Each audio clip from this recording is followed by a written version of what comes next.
The following message is transmitted at the request of the Moundsville Fire Department.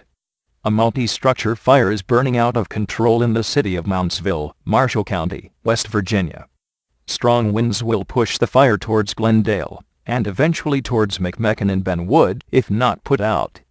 Residents in Moundsville are in extreme danger.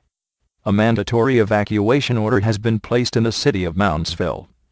There is not enough time to gather your belongings. If you choose not to evacuate, you might face certain death. Evacuate now. Travel to the city of St. Clairsville, Belmont County, Ohio. If you need medical assistance, call 911 immediately.